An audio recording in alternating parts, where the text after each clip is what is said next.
What is up, everybody? Welcome to MC Fireside Chats, another episode, our first week that we are ever going to have where the show is no longer focused on the RV industry, and we love the RV industry.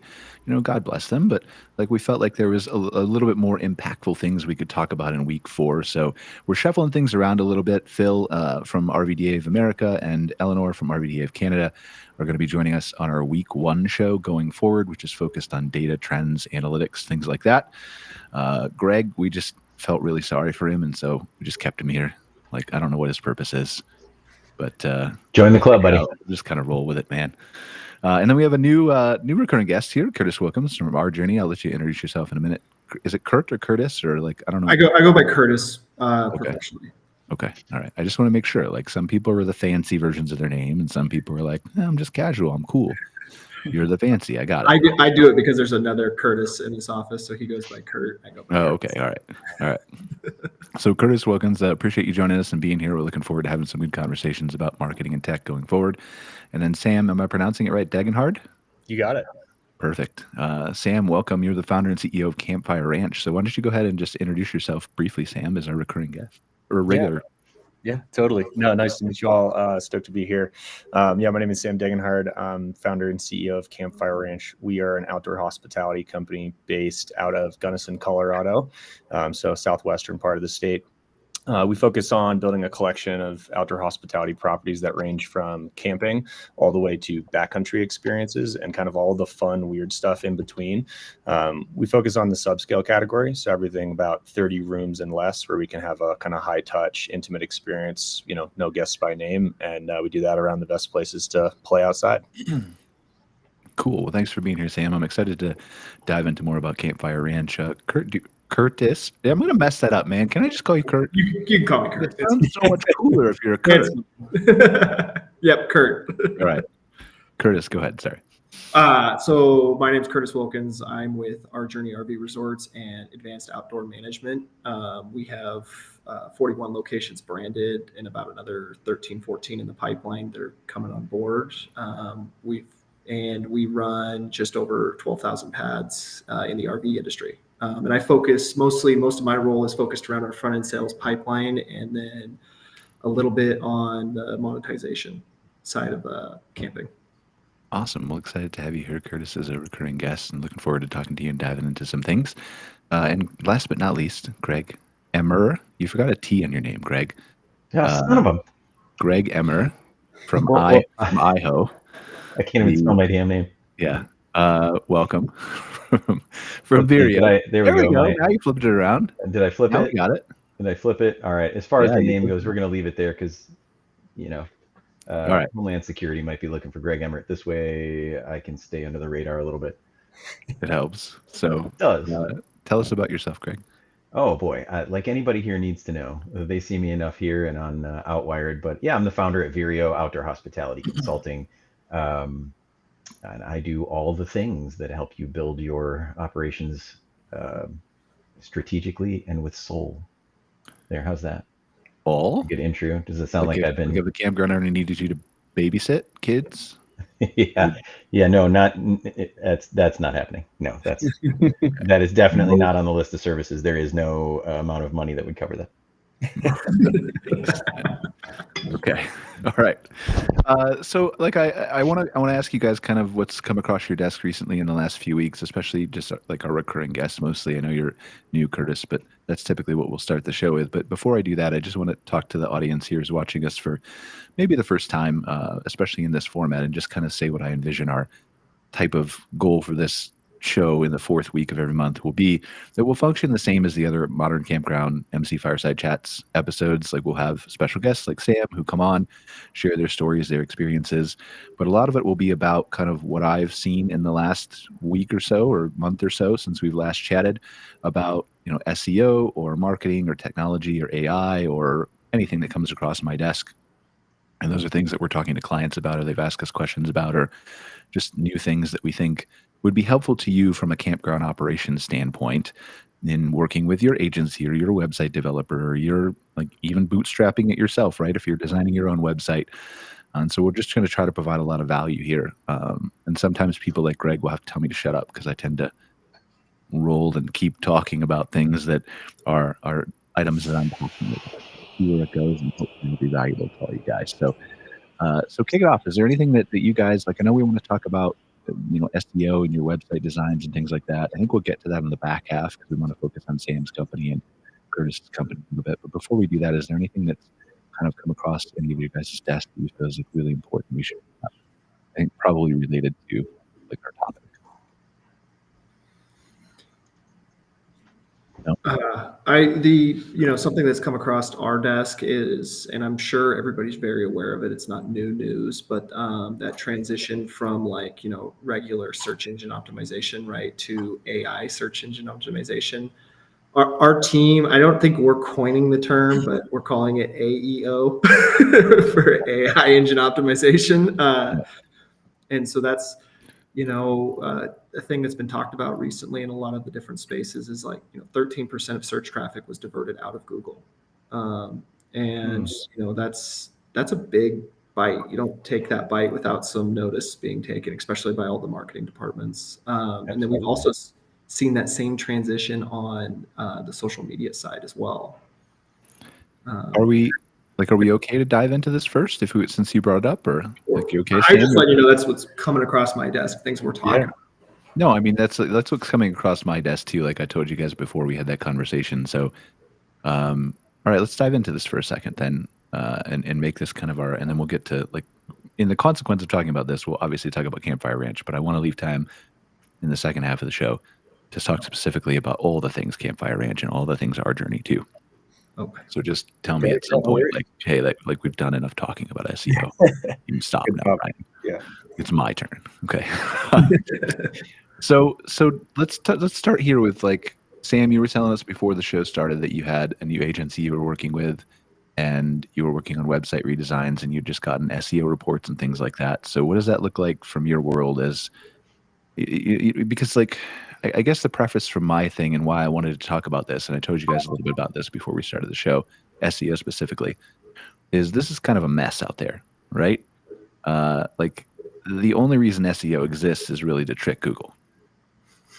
And as I'm of the belief that as you move further into an era of AI, where AI has a deeper understanding of what you're about, as long as you're providing that information in a correct way, and as long as you are providing enough content to allow AI to understand all the different facets of your business, that there is not going to be a way to trick Google or AI systems anymore in the future.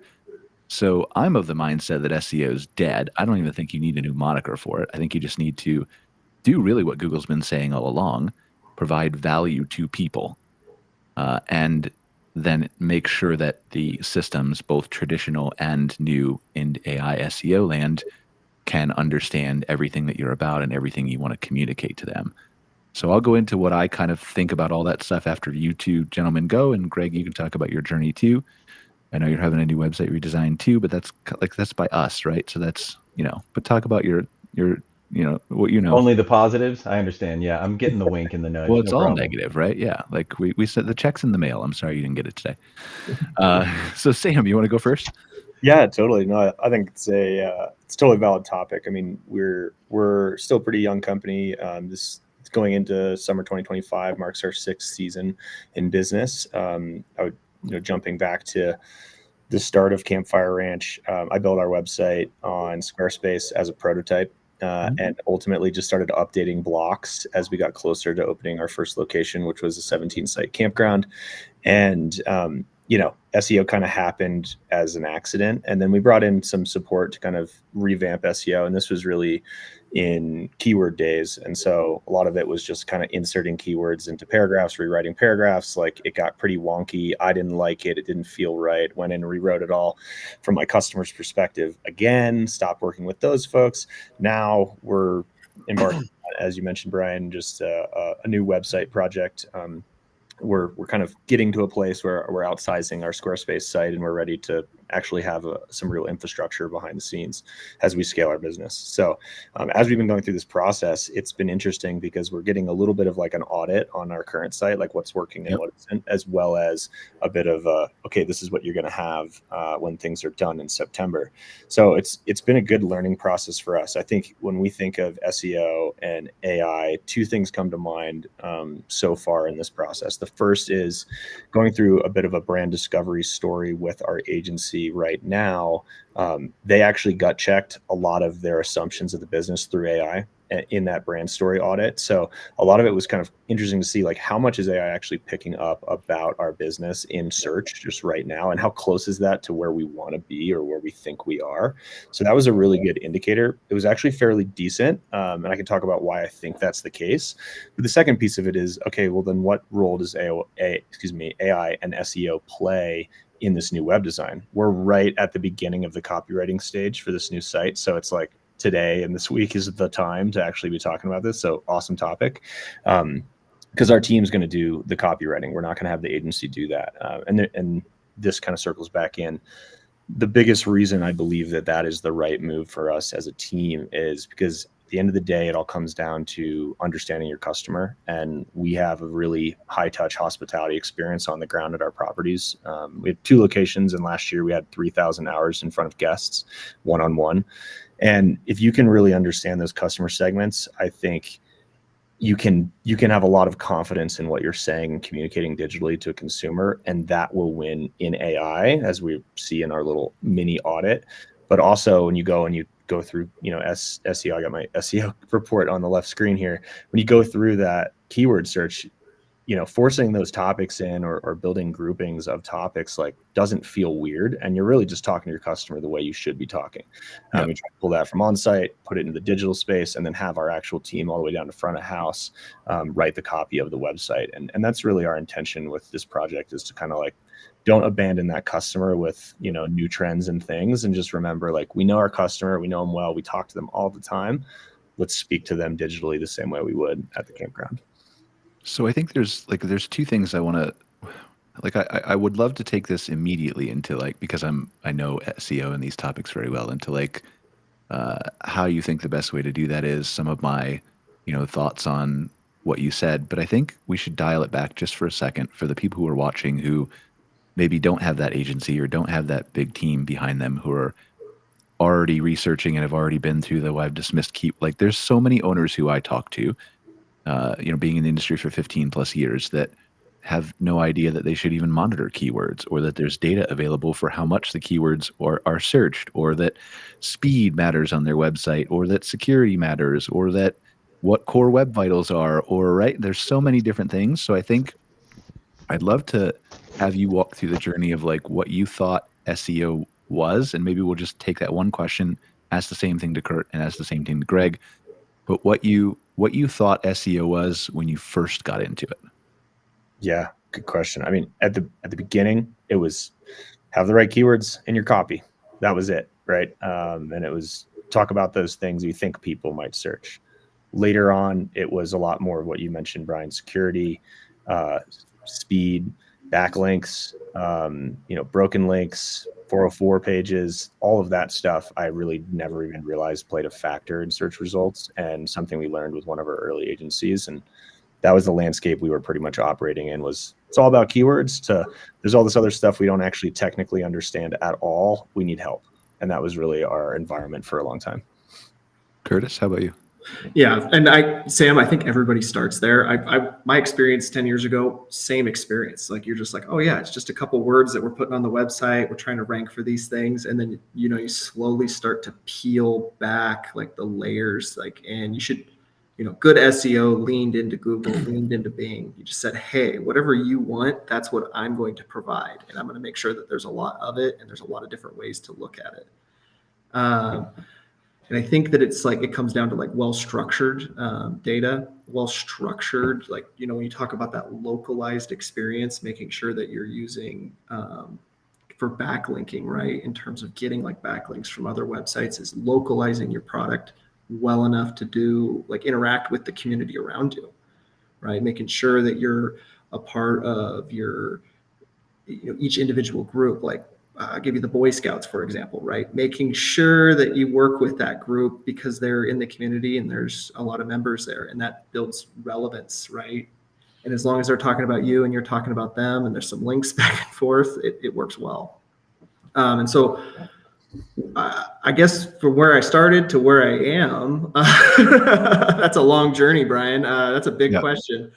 We could talk about it for days, but I think right now, like our big focus is like on structure, right? Well-structured, well-targeted pieces of information. And when we say localization, localizing it to the community that you're in, right? For the relevant information out, but also for that user coming in, and making sure that, if you're in Texas and you're in Louisiana, right? That user wants to see specific language to them. But if they're searching for a Texas park from Wisconsin, swapping out words to make sure that it's localized to the individual that's searching, that's a big important piece as well. And that's, I don't know how much you do that, Brian, but I'd actually like to throw that back too, if possible, or circle it around next. Okay. Let Greg answer first and then. Yeah.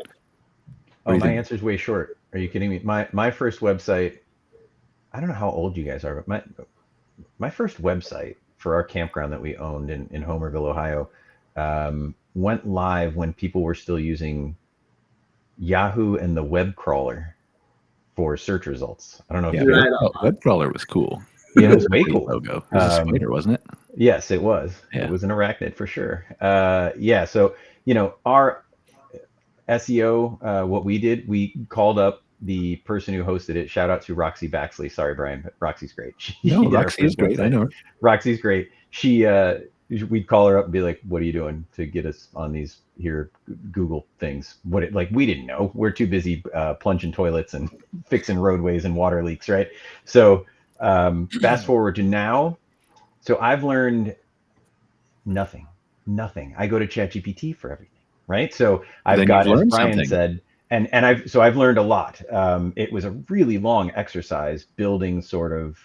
I started out with a book and a process and figured out, okay, what's my brand, right? And I wanted it to be very personal because I was an owner operator and that's who I'm speaking to when I'm trying to get a consulting client, right? So I'm speaking to owner operators. Boy, I know those conversations because I've been wearing all the hats and doing everything they've done. So I need my site's got to reflect me, not necessarily what I'm shooting. I don't want to look fancy. I want to look like me. I want it to look and sound like me because I'm the brand.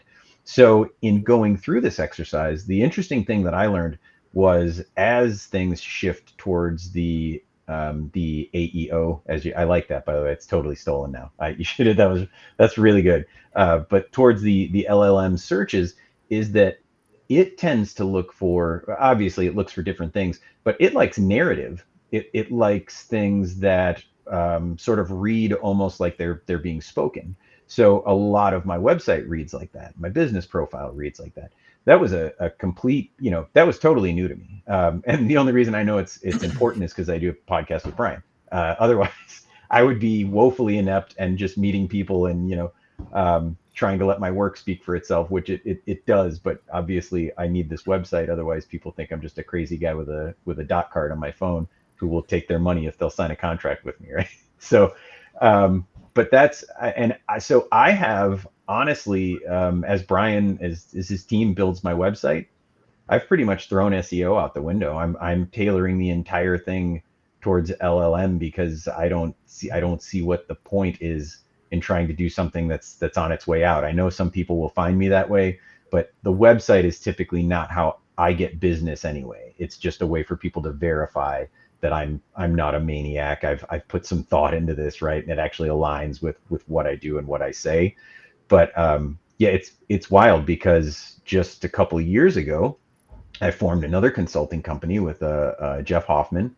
He's a great guy, and he's still got that company. He and I recently split because we had different visions, but we still work together on projects. We're sort of dating now. We're not married. But when we built that website, it was totally different. That was like 2 years ago. And we were still planning for SEO, and we structured the website very differently. So the speed at which all of this is happening is crazy, at least to me, because I don't I don't play in this space as much as Brian or by the sounds of it, you two gentlemen. But yeah, the most interesting part to me was the way that it grabs text that is more like conversational and descriptive, and whereas with SEO that wasn't necessarily a big deal. Yeah, I mean, you've touched on a lot of good things. All three of you have, right? And we could probably spend hours discussing this, or maybe days, like Kurtis said, probably days in my case. But I think there's a couple things that I would hit on, right? Number one is for the people who are listening who likely don't know anything or in their first beginning steps of SEO, or just probably as most people who come at least to our agency think about it as, it's just put the keywords on the page, right? I just need to rank for the keywords, just put them 5, 10, 15, 25 times on the page.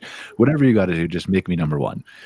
And then, like the goal of our agency specifically is we want to educate people, but now it's we almost don't have to, because if you're using a tool like ChatGPT, it's very easy to go to ChatGPT and say, like, is my agency full of shit? And it will tell you, right? and so I think the number one thing that I would recommend to people who, whether you're dealing with me or any other agency out there that exists, or like an individual like Roxy, who's a great lady who does SEO and has been doing it for websites for a long, long time in our industry, is you need to know things, but you don't need to know everything. You should know 5% of everything that you're talking to everybody about, whether that's marketing or tech or anything else. And that used to be a heavier lift than it is today with a tool like ChatGPT. But now it's not, because you can just go to ChatGPT and say, I need to know 5% of website design so that I know that I'm not being like played for all my money and my website developer is not full of shit. And then it will tell you what you need to know. And then you can say, all right, well, give me questions that I need to ask them and what should they answer? And then, you obviously have to be careful when you're talking to your web dev team that they're not just using ChatGPT to answer your questions, but that's a whole nother can of worms that we'll crack open on some other show, some other time. But, the big thing is I think you need to know that enough to be dangerous. You need to know enough to ask the right questions to the people, because you don't know what you don't know. And then, like, going forward into some of the more deeper stuff, like keyword stuffing is what I'll call it, like where you just put the keyword on the page. For people who have been deeply involved in SEO or obsessed with it, like I have been unhealthily perhaps for the last 15 years, like that kind of died in like 2012 or 2013. I don't know, like a long time ago, right? Like keywords are still important, but we evolved so quickly beyond just keywords to things that we won't have time to talk about on this episode, but like entities and latent semantic indexing and NLP and all the different things that, like, Google has an idea when they come to your website, I guess is the easiest way to say this, of what it expects to see when you tell it what you're about.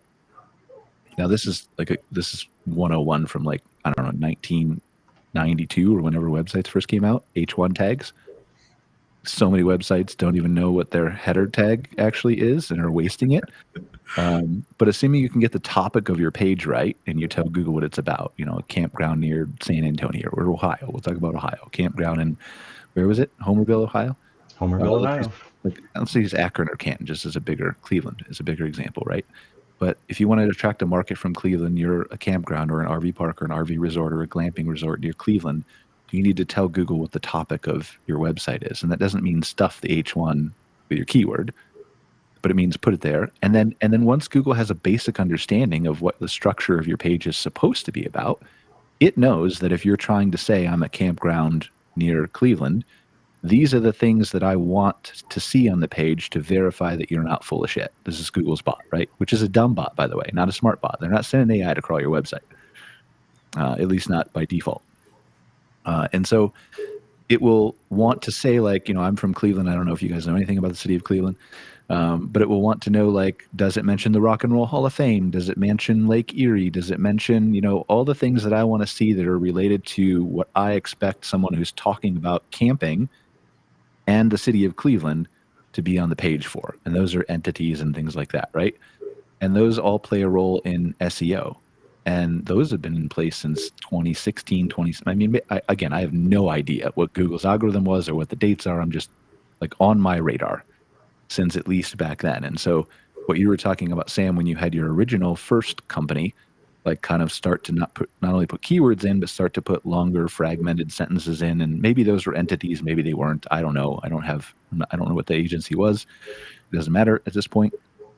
But like we worked our way through that problem too, right? Like years and years ago, we worked our way through like, well, let's just write more copy on the pages to make sure that we have the right sentences. And then it just got disjointed and ugly and long, and like it really wasn't written for the user. And that was the real problem. And I think as much as we like to pick on Google and say Google fucks with us and doesn't rank us number one, or wait, can I say fuck? That's on the Outwired show later. It's your show, Jesus. Messes with us. This is the family-friendly show. Like as much as we like to complain about Google, Google has told us what we should be doing all along.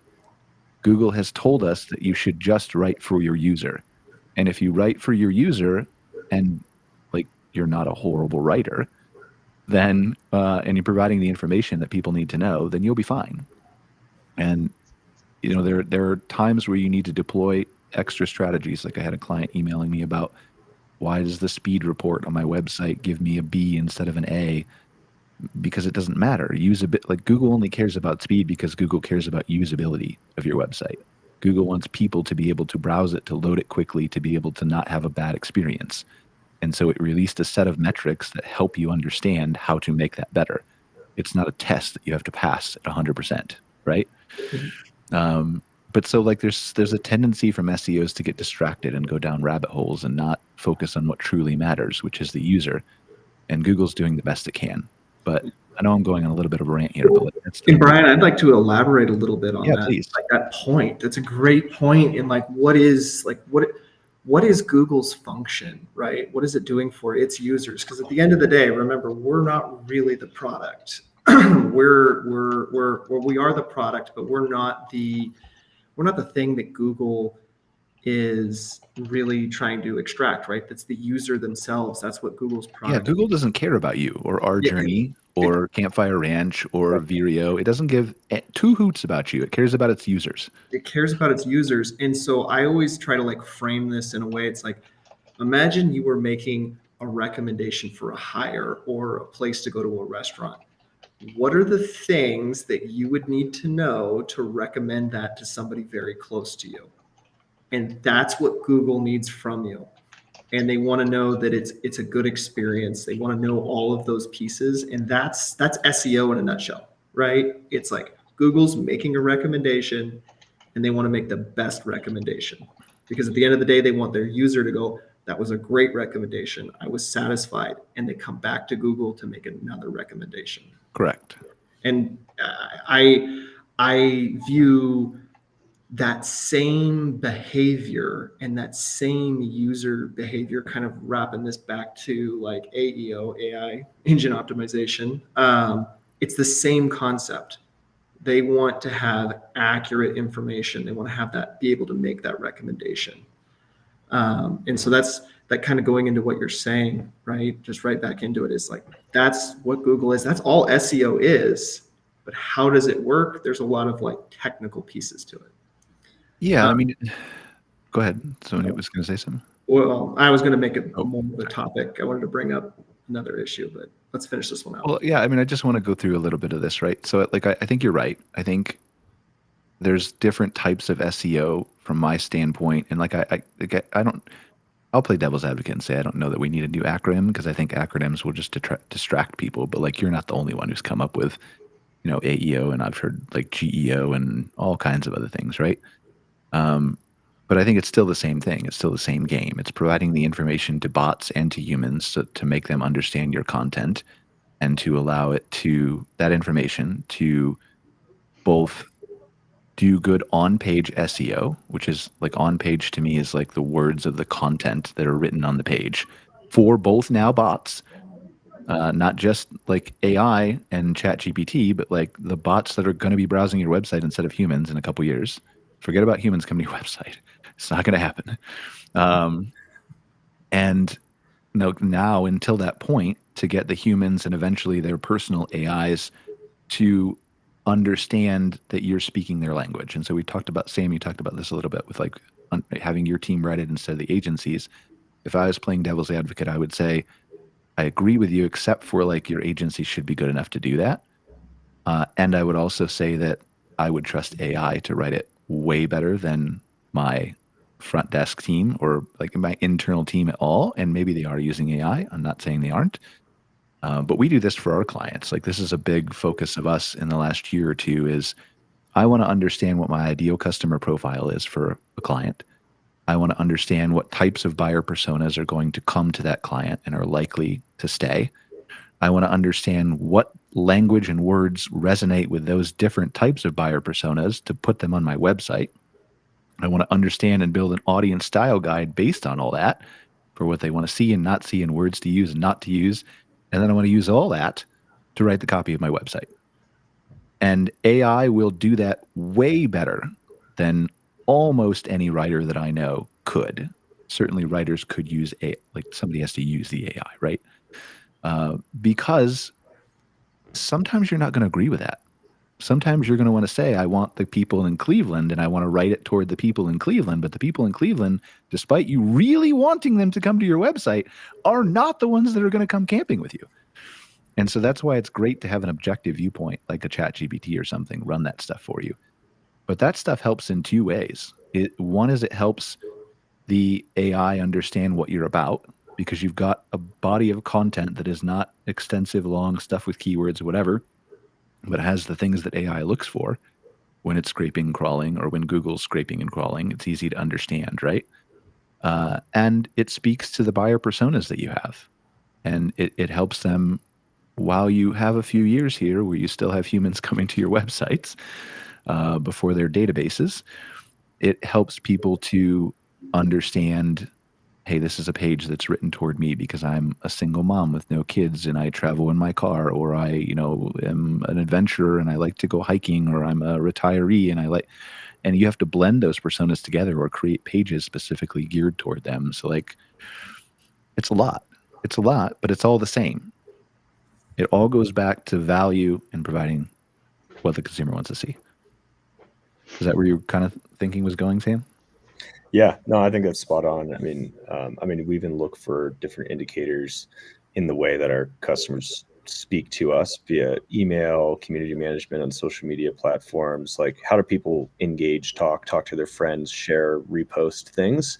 And if we can pull in their behaviors that they're doing with one another, then it's an indicator of how they might interact with us, and trying to just meet them at that level.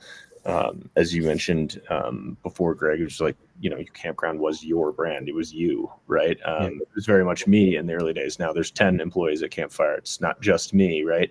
And so we have to spend more time thinking intentionally about how do we speak to customers, and that could be through copy, that can be through tools like AI and helping us, learn more. We often get caught thinking that, I think probably every campground owner probably feels this way, but you get often thinking about how your customer knows everything that's offered, every amenity on your property. You're like, of course they know that we do this in the shower hours, and like you just take it for granted because you see it, you deal with it every single day. But even just communicating the basics in a way, like AI has taught us a lot of that, is just like, well, what do we, what do people want when they're coming to Gunnison Crested Butte to camp? We think we know, but a lot of that stuff we just never thought was important. We don't talk about it. So we've used it to pull a lot of indicators out that otherwise we just glance over and try and get too detailed. And sometimes the basics, it's a good reality check. I'm using AI to try and understand how people are behaving. Yeah, I mean, use AI. Like if you use GPT-4o, like I know there's different models. We won't get into that stuff, right? But I think it's the one that's default on the free tier now. Yeah. But in the top left, you can switch this. But that and O3, which is available, I think, if you have a paid plan, will go out and search the internet. And you can say to it, just go look at my current website and tell me what I'm messing up, sorry. Oh, yeah, get the censorship right eventually. But like, and then it will tell you. And like the input equals the output, right? So what am I messing up? It could do anything. But what am I messing up specifically about SEO if I want to target these buyer personas and blah, blah, blah, blah, blah. And how does my, write a big paragraph, and then it'll, especially O3, it'll think through all that stuff. And it'll give you a really, really good answer. Greg knows. Greg plays with O3 quite a bit for all his consulting work and things like that. But like, did Greg just disappear? You just disappeared, man. like went black and then you came back again. I'm surprised I haven't done that yet. Like the last couple weeks. Yeah, I just jinxed it. Jessica told me. Like I disconnect like 2 times during podcasts now randomly. I don't know. Anyway, The plate in my head. I'm sorry. but like sorry, I got distracted now. I lost my train of thought. But so I think it's just like I'll give you an example of something you were talking about. I think Sam briefly is like the information on your website. We take over so many websites from clients that have a paragraph of information on the homepage and maybe 2 paragraphs elsewhere on the contact page and a sentence of here's our photos on the gallery page. It's not enough. Like you don't need to stuff. Well, you might in the future of 40 pages of content like we're talking about. I'm trying to not give away like some of the stuff that we're telling clients proprietary level wise, right? But you need a little bit of information to help AI and to help users understand what you're about. And so an example I'll give is like we've recently set up some automations to run AI LLM reports for for all of our clients who we have website design and Camp Vantage through. And what it does is it basically goes out and it says, what are 50 questions that a user would typically go to a ChatGPT or a Gemini or a Claude or whatever else and ask that would return a result that would typically include my campground name. And there's a whole bunch of processes through that, but it'll like pick 5 and it'll go out and ask the engines and it'll deliver you a report and basically how to destroy your competitors, all that kind of stuff, right? But the base core thing of it is like an example I always cite is, Mike Harrison from Verde Ranch RV Resort likes to let me use his property as a demo and break things all the time. And so we were trying this, months ago for him on a first pass. And one of the demo questions it asked was, he's in Camp Verde, Arizona. Tell me, are there any luxury RV resorts in Camp Verde, Arizona that offer bicycle rentals or something like that, right? And we've learned that by studying these LLMs, they all have different behaviors.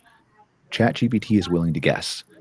So ChatGPT's response was, there's no luxury RV resorts that I can find in Camp Verde that offer bicycle rentals. However, Verde Ranch RV Resort and a couple of these other ones in the area are likely to have bicycle rentals because they're resorts. So I would call them and ask, right? And then the other 2, Claude and Gemini, that we're currently testing now, refused to guess. They just said there's no luxury RV resorts, period, in Camp Verde that have bicycle rentals. And so if you determine that, and you can't do everything, but if you determine that bicycle rentals is a core key driver motivation of why somebody might come to your area, if you have lots of bike trails in the area or outside scenic mountains or you're near rivers with bike paths or whatever else, right? Then you take that and you look at that and say, well, I really want to be an answer to that question because I think a lot of people, because of where I am, lots of bike trails, lots of mountains, right, will be asking that question. Or in the future, when you have the AIs like Google has announced and ChatGPT has announced, will take your search query and just rewrite it in the back end and won't even tell the user. The AI will infer that that's what they really want to know. Then at that point, the way I show up for that is to build a page or write a blog post or put a section in an existing page about bicycle rentals so that then the AI knows here either I offer bicycle rentals or here's some resources of people who offer bicycle rentals in the local area. And then that page shows up in traditional Google search, which is what AI is not using Google search unless it's Gemini, but in some form or fashion is using a search index to see what content you have. And if you have a page built on it that shows up for those queries in traditional search, then that will show up for the AI in their search index. And it's very easy to win the answer to that question. Yeah. And so those are the things that like you just have to pay attention to. And there's so much more behind it, but like listing an amenities list of 20 bullet points that says I have bicycle rentals is not as powerful and won't show up as a page about bicycle rentals. Yeah, and that's what I was going on there, Brian, with like structured data, right? And like making sure that you have all of those structured components in everything that you do. Because RV parks, I'm probably ostracized for saying this, but I look at RV parks, I look at like campgrounds as we run many businesses in one business in terms of how we interact with the internet. Like we don't have a bucket that we fit into. We fit into many buckets. You need to make sure, and that's the same problem we're seeing with like, the AI search. It's the AI, we fit too many things. And that's why I actually like ChatGPT guessing, because at least it's giving us the answer, right? Or it's giving the consumer the answer that they're looking for. But we have to optimize around all of our components, right? If you're running like a Jellystone, right?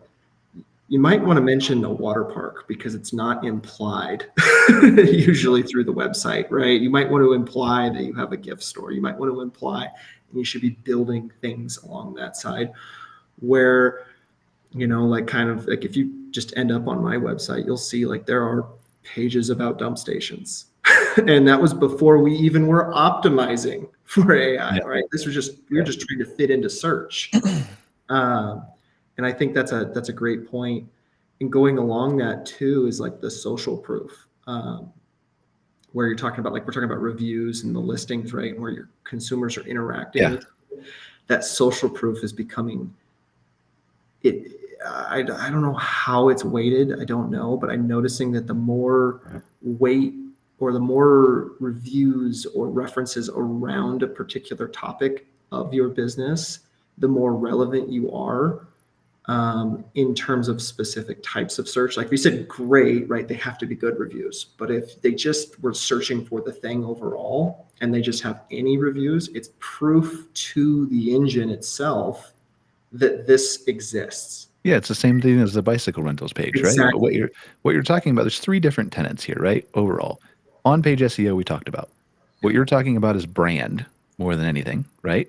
Yep. A good, strong brand, and I'll talk about that in a second. And then 3 is the technical SEO, which is all the code and the optimizations and speed tweaks we won't have time to get into today, but behind the scenes. But what you're talking about is really important for AI SEO.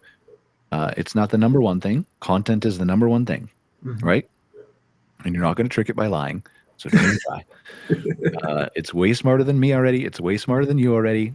Forget it. Give up. It's going to be 100,000 times smarter than you in 5 years. It's over. Forget it. But like brand, so the conversation around your brand on social, not what you're saying, what people are saying about you, to a certain extent backlinks, because they build trust and authority, although that's not even something we really spend time on anymore, because I think you get natural enough backlinks from local listing citations and stuff like that. And again, AI is not going out and saying like, well, how many backlinks does this website have before I put them in an answer? That would, right? It's not doing that. But it is important. We know we have data for that.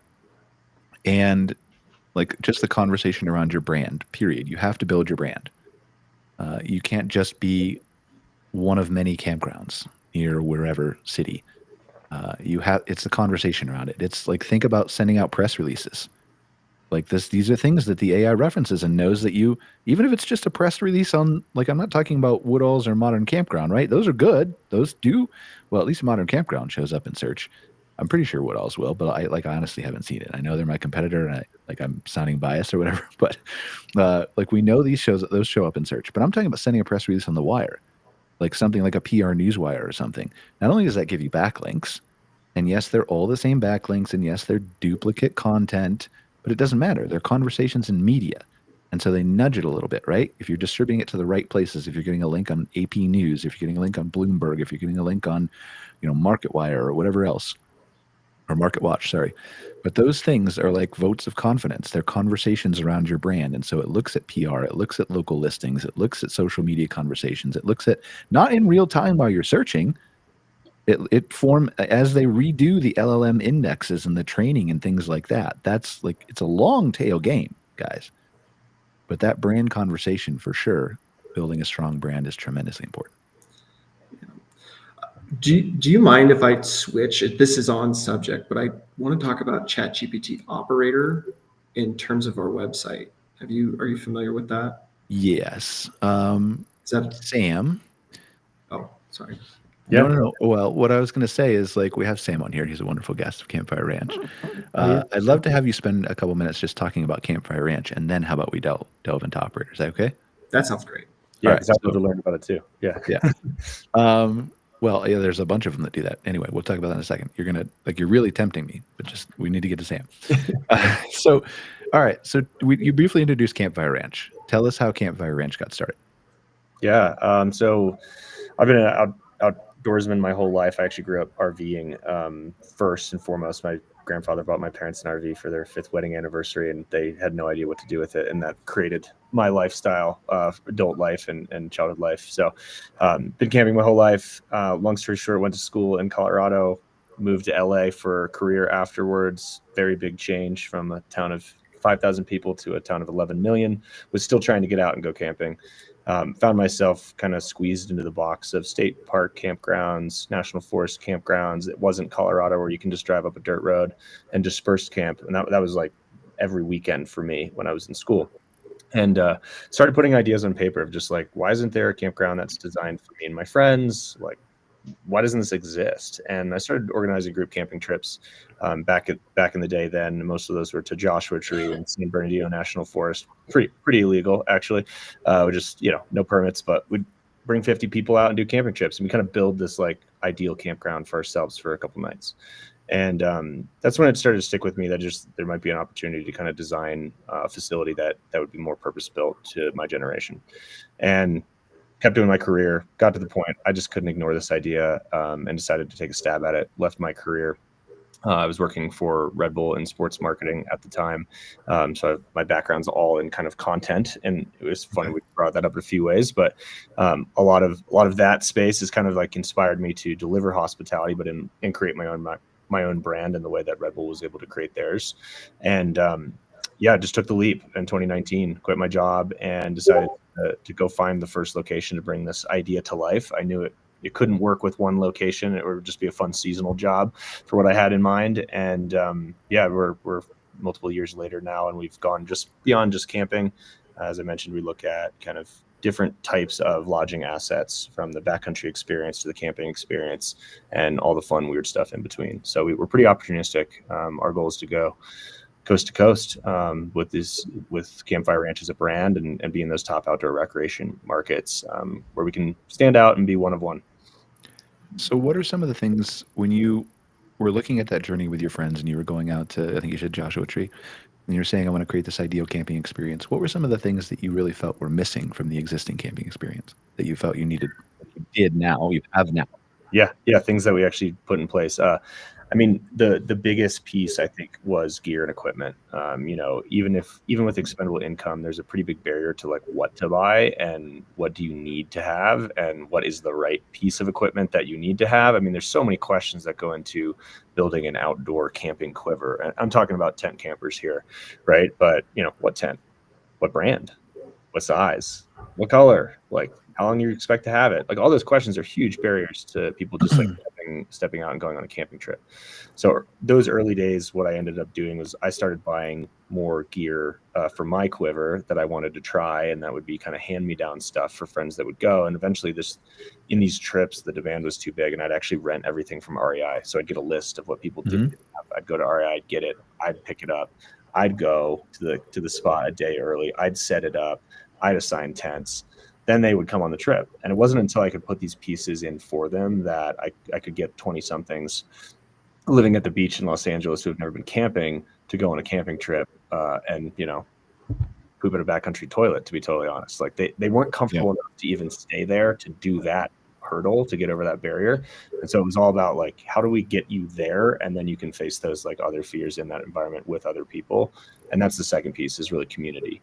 I think the fact that we all spend time in the outdoors is wonderful, but it's pretty rare that we spend time in the outdoors completely solo. Generally, we want to share it with someone. And if you can create an environment where sharing is not only kind of intentional, but it's also accidental. And we do this in our campgrounds today. Like, I love it when there's a line at the bathroom, because I know everyone's going to talk about what they did yesterday to the person next to them, and they might make a friend. And if I can create funny environments like that just by happenstance, you're going to be building more community, and that can have a really good maybe negate some things like SEO by building word of mouth and direct bookings. Okay, so you heard it from Sam first. You don't need SEO. You just need to lower the amount of bathrooms you have at your campground. I love it. Yes, absolutely. Bathroom lines are good. They're healthy. Sam, I absolutely love the business model. I can't tell you how many times I am sent a meme. It's the same meme every time, and it's just make camping easier. And it's something about somebody having to do a plug-in in their RV, or someone can't get their tent put together. Yeah, totally. Yeah, and it's been fun. I mean, I think the ripple effect of like trying to think from that customer's perspective first has allowed us to create other streams of revenue as a business. So we've taken that like gear concept of being, hey, people need equipment, and we've taken that to manufacturers and said, hey, look, North Face, you can be at a music festival and pop up and have your tent, and people could look at it for 3 or 4 seconds. They might buy it.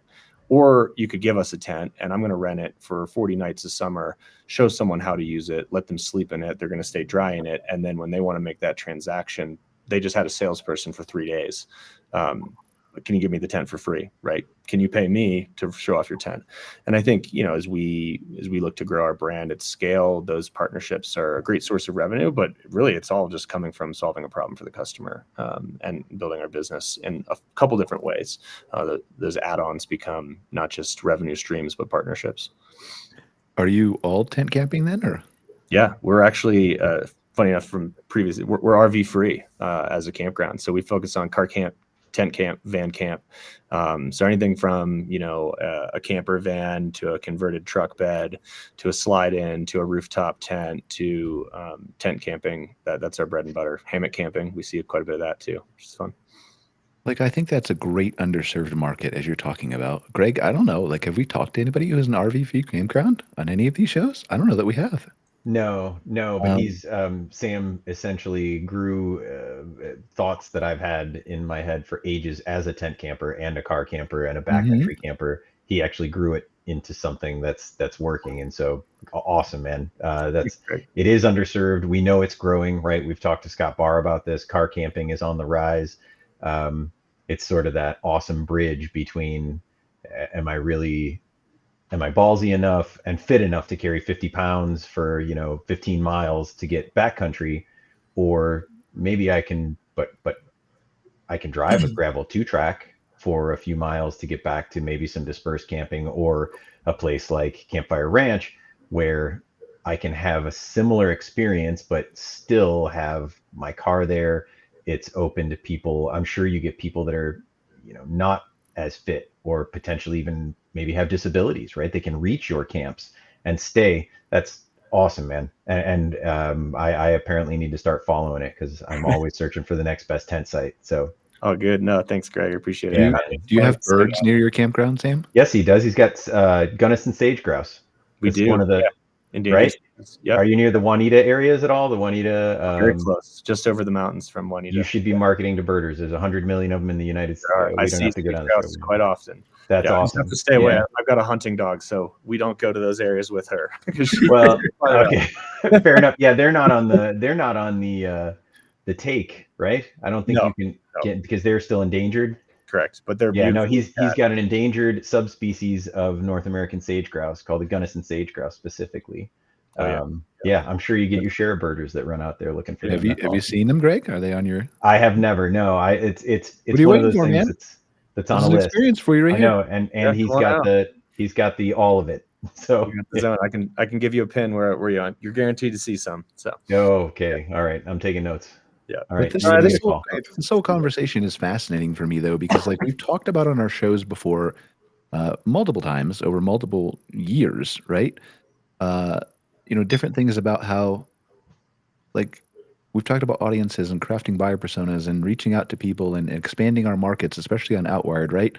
Diving into, like, let's spend a few weeks talking about niche audiences and like really getting into the type of person who goes, like birders or people who have a barrier to entry of going camping. And there seems to be in our industry, for lack of time or knowledge or whatever the reason is, my dog scratching at my thing, wanting to be let up. Hello, say hi. So there seems to be a lack of desire or ability or time or whatever it is to focus on those niches. Yep. For whatever reason it is, no judgment passed. Like, I run a business. All of us run businesses here. We know how busy it gets to run a business. But everybody seems to just target, like, I just want people who own RVs. I want long-term or I want short-term might be a focus if you get there, right? I just want the people who own RVs. But then you're naturally limiting yourself to the people who then like have to buy an RV first, which is a big ask, right? Like that's a big ask, especially in a down economy when people are having trouble affording your first home that isn't on wheels. So like, expanding, being willing to expand, to allow car campers, to allow more tent campers, to allow customized setups like Sam is doing with guided ways to introduce you into the type of equipment you need that make you feel comfortable. Like, the amount of people that you can reach through that is sick. It's insane. Well, Go ahead. Yeah. Going in on that, like our journey, we love our tent campers. I want more of them all the time. I think a lot of people on this podcast have talked about how they are that's the stepping stone, right? Like tent and cabins are the stepping stone to RV. And we run into a lot of pushback from all of the municipalities and the different local governments where we're not allowed to offer it, right? Like, you cannot do, like, it's actually insane how many different governments are out there. They're like, you can't camp in the back of your van, or you can't camp in a tent in the back of your pickup. But if it's on the ground next to the pickup, that's good.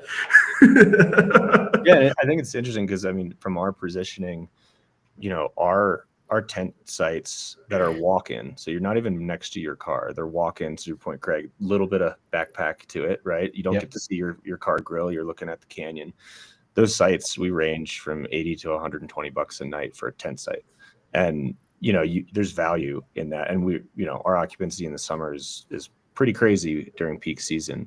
And I think it's just, you got to think from their perspective, what does a tent camper want to feel like the most important camper at the campground?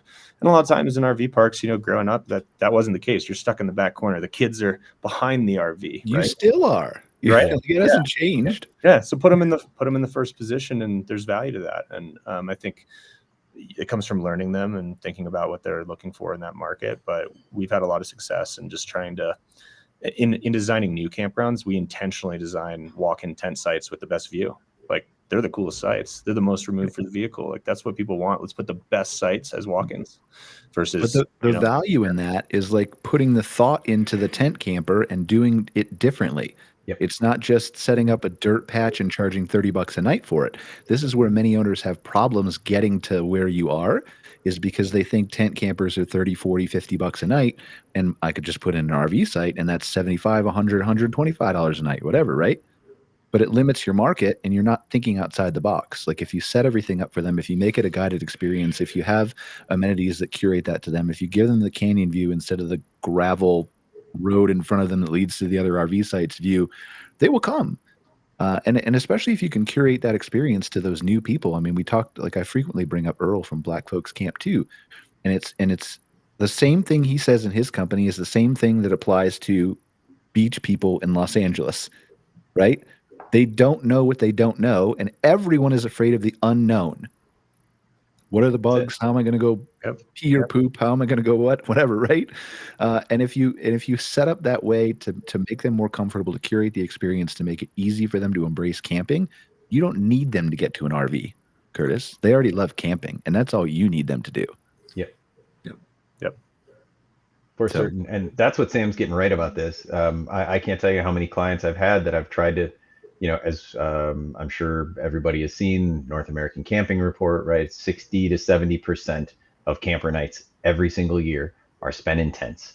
A lot of those people are in the backcountry. That means a lot of those people are Sam's client, right? They might not necessarily be Kurtis's client because they don't want to camp with RVs. They don't want to camp in maybe tighter spaces. And Kurtis, this sounds like I'm taking a shot at you, right? Like that, like RV parks in general, to Brian's point, they scratch out some stuff over here and that's where the tenters go. I got this place I can't turn into RV sites. That's where the tenters go. And so many times I find that they have a really negative impression of tent campers. Mm-hmm. Their place is messy. It's a wreck. They're always, they're drunk and they're loud and they're playing radios and same thing as long-term campers. Correct. Yeah. But if that's the tent camper that you are attracting, they're not the problem. You are.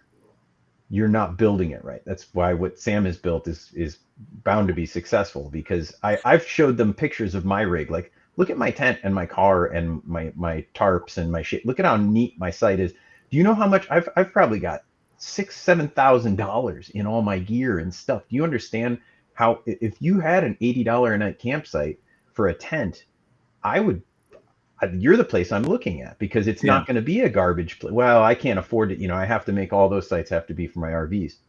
Okay. It's not for everybody. but I'm glad to see somebody's capturing it. And that, I think, goes to what you're saying, Brian. That speaks to not just tent camping. You can take that and apply it to a lot of these other niches. You just have to, it takes a lot of courage, right? Because you see other RV parks, they're doing it a certain way, they're successful. All right, I'm going to try to emulate that, and maybe I'll nibble around the edges. Don't nibble around the edges. Be a Sam. Get in there, put your face in the bowl, and eat, man. Go for it. That's the difference between a small business owner, wonderful, amazing people, and entrepreneurs. Yeah, absolutely. Either one is better than the other, but absolutely they are different. Yeah, and it takes a lot of courage to do that. So hats off to you, man. Congrats on that. And there are a lot of other people out there doing similar things in their niches, in their lanes. But to the point you were making before, Brian, that's, man, it's hard to do. But if you've got the courage to do it, it can be incredibly rewarding. Trust in it. Yeah. Yeah. A lot of people tell you can't do it, and just trust in it. The customer will tell you. Yeah. I want to throw this out here and say, like, we're at an hour. So if anybody has to go, please go. But like, I'll keep this going for a couple minutes if we're having a good conversation. Does anybody have to go? I do. I have to drop. I'm sorry, Brian.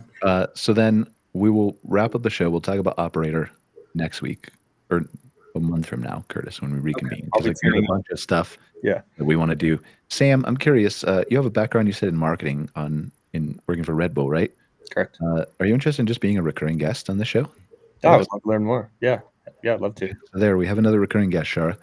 Sam will be here and join us next month, and we'll talk about keep me posted. I'd love to. All right. Well, let's wrap up the show then. We'll talk about Operator in a month or so, but and we'll talk about our journey too next month. Kurtis, I know we didn't get to that too detailed into like, but you're here with us, right? So we had to. Well, now Sam is too, but we had to prioritize him. We didn't know that. I'll get out of the way next time, and you guys can talk. I was like, just put our journey into ChatGPT or Google if you want to do it the old school way. We're there. Right. Sam, where can they find out more information about Campfire Ranch? Yeah, love to have people come out and check out our properties. Come stay with us. Pretty easy. Google Campfire Ranch or AI Campfire Ranch. We're the only ones. And we have locations in Colorado, soon to open in Bentonville, Arkansas in October, and a few more on the way that I can't share just yet. Probably the best place to find us is see what we do and how we, the experience we create is on Instagram. That's really our bread and butter spot. So at campfire_ranch. And that's really where the magic happens. You can see what we do. Cool. Thanks for joining us, Sam. We'll excited to talk to you in the coming months. Kurtis, where can they learn more about our journey? You can learn more about our journey at ourjourney.com. And you can also reach out to me as well. Actually, let's hold off on that one. Go to ourjourney.com. Nobody watches the show. Just give your personal cell phone, please. Yeah. Yep. I was going to do that, actually, Brian, because I thought I was just on a Zoom with you. You are. And you can also, our management company is Advanced Outdoor Management. So you can find us there as well.